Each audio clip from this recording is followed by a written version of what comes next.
यो थोत्रो घरको त कुनै मूल्य आउँदैन हेर, तर हाम्रो जग्गा सेन्टरमा छ, राम्रो पैसा आउँछ।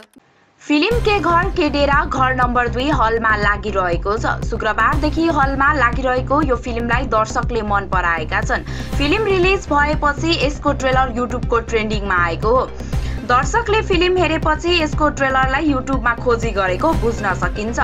फिल्मले बिस्तारै दर्शकको साथ पाउँदै गएको भन्दै यसको निर्माण पक्ष उत्साहित छ।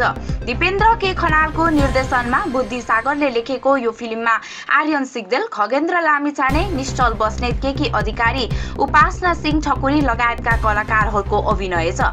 फिल्मलाई एप्पल इन्टरटेनमेन्ट, A+ इन्टरटेनमेन्ट र नटराज क्रिएसनको संयुक्त ब्यानरमा निर्माण गरिएको हो।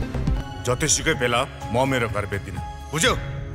तिर्छु तिमीहरूको पैसामा। यस्तै कलाकार दीपकराज गिरीले महानायक राजेश हमाललाई फिल्म नरसिंह अवतारका लागि दिएको शुभकामना अहिले चर्चामा छ।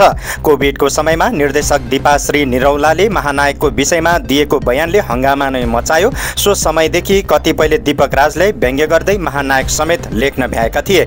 उनै दीपकले राजेश हमालसँगका पुराना यादहरू सम्झँदै शुभकामना दिएका छन्। दीपकले लेखेका छन्, 4 वर्ष अगाडिको त्यो घटना सम्झन्छु जुन बेला कोभिडको महामारी चलिरहेको थियो।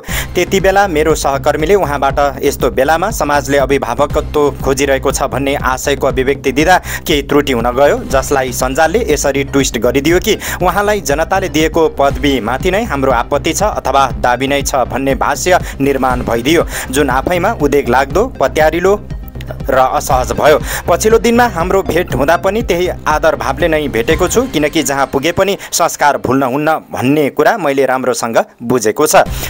दीपकले सामाजिक सञ्जालले गाली गलौज फैलाएपछि कलाकारहरूबाट समाजले सधैँ प्रेम, स्नेह र संस्कार नै खोजिरहेको बताउँदै राजेश हमाललाई शुभकामना दिएका छन्। उनले राजेश हमालप्रति मनज्ञ सम्मान रहेको पनि उल्लेख गरेका छन्।